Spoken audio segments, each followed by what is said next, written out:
बाबा के पास वतन में भोग लेकर के पहुँचे। जाते ही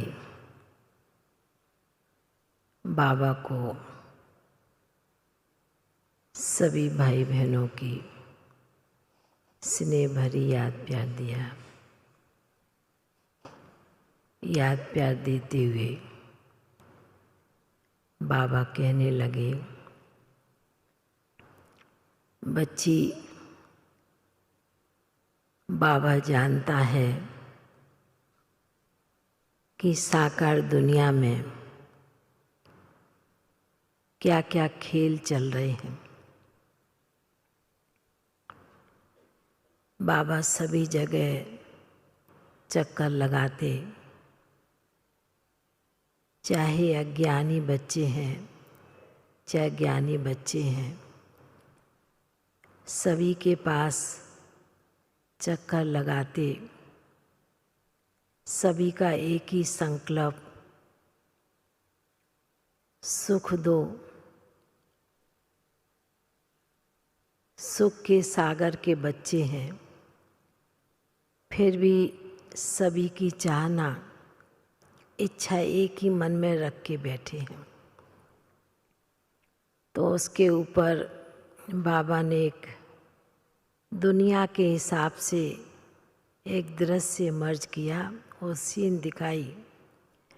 बाबा ने कहा कि समय के अनुसार साकार दुनिया में भी विशेष मास देवियों का चल रहा है, और दूसरा कुछ समय पहले देवी को एक ही जैसा भोजन खिलाते हैं।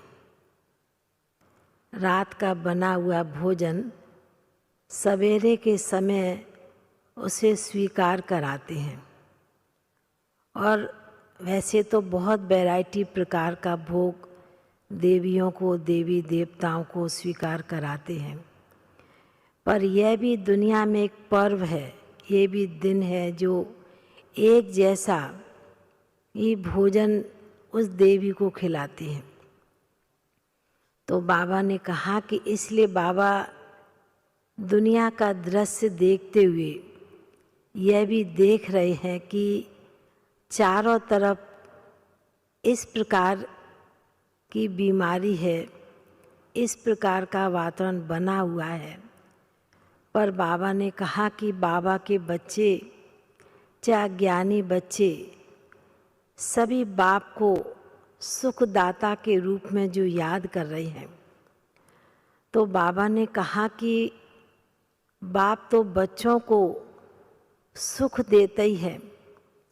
बाबा ने कभी बच्चों को, चाहे कोई भी बच्चे हों, पर किसी को दुख नहीं दिया, सुख ही दिया है। ऐसे कहते बाबा ने कहा कि यह भी एक दुनिया के हिसाब से प्रकृति के जो हलचल बीमारी के कारण आई है, बाबा ने कहा उसके लिए बहुत अच्छा एक कहें साधन कहें कि एक युक्ति कहें। बाबा ने कहा कि ऐसे तो दुनिया के हिसाब से वातावरण भी अशुद्ध है ही, पर फिर भी दुनिया में शुद्धिकरण करने के लिए अपने स्थान को, अपनी जगह को शुद्धि करते हैं। उसके लिए धूप जलाते हैं, अगरबत्ती जलाते हैं, वातावरण शुद्ध करते हैं।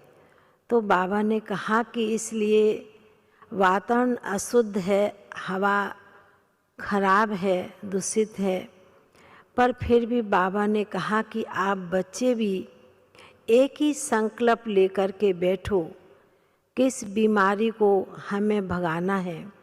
बाबा ने कहा ये बाबा की देन नहीं है, ये माया की और प्रकृति की देन है। बाबा ने कहा यह समय भी, चाहे दुनिया के बच्चे हों चाहे ब्राह्मण बच्चे हों, यह भी हर एक को एक बैराग वृत्ति के लिए बाबा ने कहा यह दृश्य सभी के सामने आया है। तो बाबा ने कहा कि इसलिए आप बच्चे भी सुखदाता के बच्चे हो। तो बाबा ने कहा कि इसलिए आप बच्चों को भी, सर्व आत्माओं को, अपने स्वयं प्रति भी और सर्व आत्माओं को भी उसी प्रकार योगदान देते रहना है, क्योंकि सर्व की सुख शांति देने वाले आप बाबा के बच्चे हैं। तो बाबा ने कहा कि इसलिए बाबा के पास तो वतन में सभी बच्चों की, चाहे दुनिया के बच्चे भी क्यों ना हो, पर सभी बच्चों की एक ही पुकार, दुख हरना है और सुख देना है। तो बाबा ने कहा कि इसलिए आज विशेष कई बाबा के बच्चों ने भी शरीर छोड़ा है, वह भी बाबा को याद दी। तो बाबा ने कहा कि कारण कुछ भी बन रहा है, पर बहाना एक बना के दुनिया वाले भी चल रहे हैं। इसलिए आप बच्चे भी अपनी सेफ्टी के लिए अपने स्थान को थोड़ा धूप बगर दे करके, अगरबत्ती जला के वातावरण को शुद्ध करो, जिससे योग के वाइब्रेशन भी बने और स्थान पर भी पावरफुल वाइब्रेशन बनते जाएं। इस प्रकार हर एक ब्राह्मण बच्चे, चाहे दुनिया के बच्चे भी इस प्रकार करें तो बीमारी भी दूर भागती जाएगी। इतना कहते हुए बाबा के सन्मुख तो कई बाबा के बच्चों की याद थी, वह भी दी। और बाबा ने भी बड़े प्यार से स्नेह के साथ मधुबन का भोग लेकर के जाते हैं शांतिवन से। तो बाबा ने भी सभी भाई बहनों को बहुत बहुत स्नेह भरी याद प्यार दी। बाबा ने कहा अपने को शक्तिशाली बनाकर शक्तिशाली वाइब्रेशन भी सारे विश्व को देना है। ऐसा हर एक ब्राह्मण बच्चे संकल्प करे तो बाबा ने कहा सब कुछ साकार होकर ठीक होने हैं। ऐसे कहते बाबा का याद प्यार लेते हुए नीचे पहुंच गए। ओम शांति।